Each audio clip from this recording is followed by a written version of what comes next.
Breaking news, শেষ ম্যাচে জাদু দেখিয়ে আইপিএলকে বিদায় জানালো ফিজ, পেল না অর্ধেক টাকাও। ফাঁস হয়ে গেল বাংলাদেশের বিশ্বকাপ স্কোয়াড, মিরাজের জায়গায় নতুন এক স্পিনার। তোপের মুখে ম্যাকগার্ককে বিশ্বকাপ দলে না নেয়ার ব্যাখ্যা দিলেন জর্জ বেইলি। এবং 4 ক্রিকেটারের জন্য আটকে আছে পাকিস্তানের বিশ্বকাপ দল। দেখছিলেন সংবাদ শিরোনাম, শুরু করছি এবার বিস্তারিত। পাঞ্জাবের বিপক্ষে খেলে আইপিএলের চলতি মৌসুমে ইতি টানলেন পেসার মুস্তাফিজুর রহমান। চেন্নাইয়ের জার্সিতে 9 ম্যাচ খেলা এই বাঁহাতি পেসারের এবারের মৌসুমটা কেটেছে দুর্দান্ত। পাঞ্জাবের বিপক্ষে বিজয়ী ম্যাচেও বল হাতে নজর কেড়েছেন মুস্তাফিজ। দল হারলেও মুস্তাফিজের বোলিংয়ে মুগ্ধ সিএসকে। পাঞ্জাবের বিপক্ষে 4 ওভারে একটি মেইডেনে 22 রান দিয়ে উইকেট শূন্য থাকেন মুস্তাফিজ। চলতি আসরে চেন্নাইয়ের হয়ে 9 ম্যাচ খেলে এই প্রথম উইকেট শূন্য থাকলেন মুস্তাফিজ। ওভার প্রতি 9.26 করে রান দিয়ে 14 উইকেট নিয়ে জসপ্রীত বুমরা ও হর্ষাল প্যাটেলের সঙ্গে যৌথভাবে এখনও আসরের সর্বোচ্চ উইকেট শিকারী অবশ্য তিনি। এমন পারফরমেন্সের পর নিজেদের ভেরিফাইড ফেসবুক পেজে মুস্তাফিজের বোলিংয়ের প্রশংসা করে চেন্নাই লেখে 4 ওভার 22 রান 1 মেইডেন। মুস্তাফিজের স্পেশাল প্রশংসা করতেই হবে। তবে প্রশংসা পেলেও মুস্তাফিজ তার টাকার পুরোটা পাচ্ছেন না, কারণ আইপিএলের নিয়ম অনুযায়ী লিগ পর্বের 14টি ম্যাচের জন্য এক একজন খেলোয়াড় তাদের পারিশ্রমিক পান। মুস্তাফিজ 2 কোটি টাকা পেতেন 14 ম্যাচ খেললে, তার মানে ফিজের ম্যাচ প্রতি পারিশ্রমিক পড়েছে 15 লাখ রুপি সামথিং। এবারের আইপিএলে মুস্তাফিজ মাত্র 9টি ম্যাচে থাকছেন চেন্নাইয়ের সাথে। সেই হিসাবে এই 9 ম্যাচ থেকে তিনি পাবেন 1,30,00,000 রুপির মতো। তবে এই 1,30,00,000 রুপি থেকে ভারত সরকার কর হিসাবে কেটে রাখবে 20%। এছাড়া 20% কেটে নেবে বিসিবি। তার মানে ফিজের 1,30,00,000 রুপির মধ্যে 40%ই চলে যাবে ভারত সরকার ও বিসিবির পকেটে। শেষমেশ মুস্তাফিজের কাছে থাকছে 83 লাখ রুপির মতো, মানে 2 কোটি রুপিতে বিক্রি হয়ে 1 কোটিও পাচ্ছেন না কাটার মাস্টার। কেবল বিসিবির বাড়াবাড়ির কারণেই ফিজের এত ক্ষতি হলো। দর্শক, জিম্বাবুয়ের সিরিজে না ডেকে ফিজকে কি পুরো আইপিএলে খেলানো যেত না? হ্যাঁ বা না লিখে কমেন্টে জানিয়ে দিন আপনার ভাবনা। আসা যাক অন্যান্য খবরাখবরই। বাংলাদেশের বিশ্বকাপ দলে কারা থাকছেন তা মোটামুটি অনুমিত হলেও বেশ কয়েকজন খেলোয়াড়ের দলে থাকা না থাকা নিয়ে কৌতূহল আছে সমর্থকদের। জিম্বাবুয়ে সিরিজের শুরুর আগে যে প্রস্তুতি ক্যাম্প করা হয়েছে তার জন্য 17 সদস্যের প্রাথমিক দল ঘোষণা করেছিল বিসিবি। সে সময় জানানো হয়েছিল এই দল থেকেই টি-20 বিশ্বকাপের দল তৈরি করা হবে। সেই ক্যাম্পে দলে সাকিব আল হাসান ও মুস্তাফিজুর রহমান না থাকলেও জানানো হয়েছিল জিম্বাবুয়ে সিরিজেই তারা দলের সঙ্গে যোগ দেবেন। অর্থাৎ জিম্বাবুয়ে সিরিজের দল থেকেই মূলত বাংলাদেশের বিশ্বকাপ স্কোয়াড বাছাই করা হবে। পয়লামের মধ্যে আইসিসির কাছে 15 সদস্যের দল জমা দেওয়ার বাধ্যবাধকতা থাকলেও এই দলে পরিবর্তন আনা যাবে 25শে মে পর্যন্ত। সেই পরিবর্তন আনতেও বোর্ডগুলোকে আইসিসির অনুমতি দরকার পড়বে না। সুতরাং পারফরমেন্স বা অন্য কোনো কারণে প্রয়োজন পড়লে এই সময়সীমার মধ্যে দলে পরিবর্তন আনার সুযোগ থাকছে। সুযোগটা কাজে লাগাতে চায় বিসিবি। জিম্বাবুয়ে সিরিজের দলে তাই রাখা হয়েছে মোহাম্মদ সাইফুদ্দিনকে। 1.5 বছর পর জাতীয় দলে ফিরেছেন তিনি। এবারের বিপিএলে ফরচুন বরিশালকে চ্যাম্পিয়ন বানাতে ভালো ভূমিকা রেখেছেন এই পেস বোলিং অলরাউন্ডার। বিশ্বকাপের প্রাথমিক দলেও তার নাম থাকছে বলে শোনা যাচ্ছে।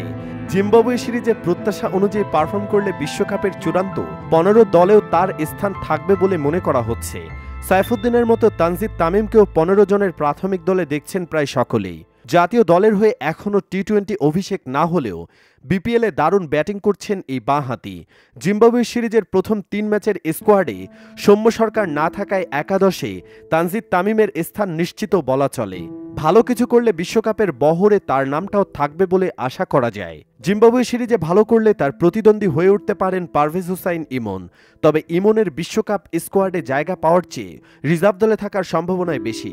যুক্তরাষ্ট্র ও ওয়েস্ট ইন্ডিজের মাটিতে অনুষ্ঠিতব্য বিশ্বকাপের প্রাথমিক তো বটেই, চূড়ান্ত স্কোয়াডেও মাহমুদুল্লাহ রিয়াদের নামটা যে থাকছে তা নিশ্চিত করেই বলা যায়। দল থেকে বাদ পড়ার পর যেভাবে ফিরে গত ওয়ানডে বিশ্বকাপে পারফর্ম করেছেন তাতে তাকে বাদ দেওয়ার দুঃসাহস করবেন না নির্বাচকরা। সবশেষ শ্রীলঙ্কা সিরিজের প্রথম টি-20তে 31 বলে 54 রানের ইনিংস খেলেছিলেন রিয়াদ। পেস বিপ্লবের পর বাংলাদেশ দলে এখন মানসম্মত বেশ কয়েকজন পেসার। তাদের মধ্যে শরীফুল ইসলাম, তাসকিন আহমেদ ও মুস্তাফিজুর রহমান যে স্কোয়াডে থাকছেন তা বলাই যায়। পেস বোলিং অলরাউন্ডার হিসেবে থাকছেন সাইফুদ্দিনও। স্কোয়াডে তাই খুব বেশি হলে আরেকজন পেসার জায়গা পেতে পারেন। চতুর্থ পেসার হতে লড়াইটা মূলত হাসান মাহমুদ ও তানজিম হাসান সাকিবের মধ্যে। প্রস্তুতি ক্যাম্পের 17 জনের তালিকায় দুজনেই থাকলেও জিম্বাবুয়ের বিপক্ষে সিরিজের প্রথম 3 টি-20 দলে নেই হাসান মাহমুদ। সুযোগটা তাই তানজিম সাকিবেরই বেশি। তবে সাইফুদ্দিন বিশ্বকাপ স্কোয়াডে থাকায় হয়তো 3 জন জেনুইন পেসার নেবে বাংলাদেশ। সে হিসাবে তানজিম সাকিব থাকতে পারেন রিজার্ভ খেলোয়াড় হিসেবে।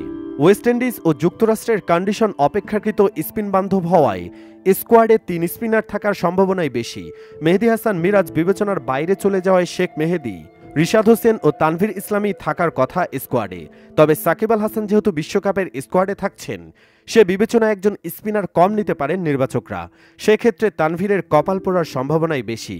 তবে জানা গেছে কোচের পছন্দে তানভীর শেষ পর্যন্ত টিকে যেতে পারেন, যে কিনা এতদিন আলোচনাই ছিলেন না।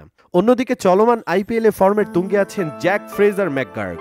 এর মধ্যে 6 ইনিংসে 233.33 স্ট্রাইক রেটে ব্যাট করে 259 রান করেছেন তিনি।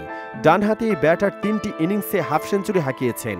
দিল্লি ক্যাপিটালসের হয়ে এমন পারফরমেন্সের পরও অনেকেই মনে করেছিলেন এই মার্কুটে ব্যাটারকে নিয়ে টি-20 বিশ্বকাপের স্কোয়াড ঘোষণা করবে অস্ট্রেলিয়া। তবে সবাইকে চমক দেখিয়ে এবারের বিশ্বকাপ দলে তাকে রাখেনি অজিরা। স্টিভেন স্মিথের বাদ পড়ার সঙ্গে এটাও তাই বড় খবর। ফ্রেজার ম্যাকগার্ককে কেন বিশ্বকাপ দলে রাখেননি সেই ব্যাখ্যা দিয়েছেন অজি দলের নির্বাচক জর্জ বেইলি। মূলত টপ অর্ডার ও স্কোয়াডের ভারসাম্য ঠিক রাখতেই এই সিদ্ধান্ত নিয়েছেন তারা। মূলত দলের টপ অর্ডারের উপর আস্থার কারণেই নতুন কাউকে তাই জায়গায় ফেরাতে চাননি তিনি বলেছেন, ম্যাকগার্কের ফর্ম সম্প্রতি বেশ ভালো, দারুণ। তবে আমাদের টপ অর্ডার যেভাবে খেলছে সেখানে থাকা ক্রিকেটাররা দারুণ অবস্থানে। আমি নিশ্চিত নই যে সে অন্য কোনো অবস্থানে খেলার জন্য কতটা তৈরি, তবে এটা নিশ্চিত যে সে টপ অর্ডারেই বেশি মানানসই। আমরা মনে করি আমাদের হাতে এমন কিছু ক্রিকেটার আছে যারা ব্যাটিং অবস্থানে ভারসাম্য রাখে। ক্যামেরন গ্রিন ও জশ ইংলিশদের প্রাধান্য দেওয়া হয়েছে ম্যাকগার্ক স্মিথদের চেয়ে। গ্রিন বল হাতেও দলের জন্য অবদান রাখতে পারেন। অন্যদিকে উইকেট রক্ষক কিপার হিসেবে ব্যাকআপ হিসেবে নেওয়া হয়েছে ইংলিশকে। যদিও গুঞ্জন আছে বিশ্বকাপ দলে না থাকলেও অতিরিক্ত ক্রিকেটার হিসেবে ম্যাকগার্কের সঙ্গে ম্যাথু শর্ট, তানভীর সাঙ্গা ও স্পেন্সার জনসন অস্ট্রেলিয়া দলের সঙ্গে যুক্তরাষ্ট্র ও ওয়েস্ট ইন্ডিজে যেতে পারেন। আগামী 6 জুন বিশ্বকাপে নিজেদের প্রথম ম্যাচ খেলবে অজিরা। এদিকে বাংলাদেশের মতো অবস্থা পাকিস্তানেরও। পাকিস্তান দুশ্চিন্তায় 4 ক্রিকেটারকে নিয়ে।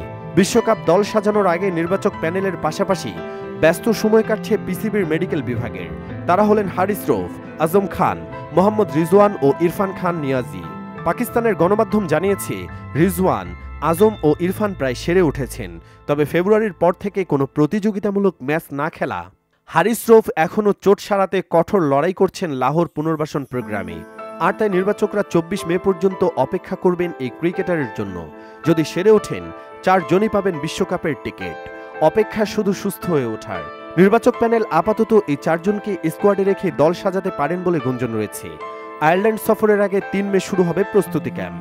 তার আগের দিন অর্থাৎ 2 মে জানা যেতে পারে ঠিক কোন স্কোয়াডটা আইসিসির কাছে বিশ্বকাপ দল হিসেবে পাঠানো হয়েছে পিসিবি থেকে। তবে যে স্কোয়াড ঘোষণা করা হবে তাতে থাকতে পারে শুভঙ্করের ফাঁকি। আদত এই স্কোয়াড হবে ইংল্যান্ড ও আয়ারল্যান্ড সফরের জন্য। এখান থেকেই ক্রিকেটারদের পারফরমেন্স ও ফিটনেস যাচাই করে 25 মে এর মধ্যে চূড়ান্ত স্কোয়াড ঘোষণা করা হতে পারে। সুপ্রিয় দর্শক, এবারের বিশ্বকাপে পাকিস্তানের কতটা সম্ভাবনা দেখছেন আপনি? কমেন্টে জানাতে ভুলবেন না তাদের দৌড় কতদূর পৌঁছাতে পারে। মতামত জানিয়ে দিন অন্যান্য খবরাখবরগুলো নিয়েও। আর অবশ্যই ভিডিওটি লাইক, শেয়ার ও চ্যানেলটি সাবস্ক্রাইব করুন। ধন্যবাদ।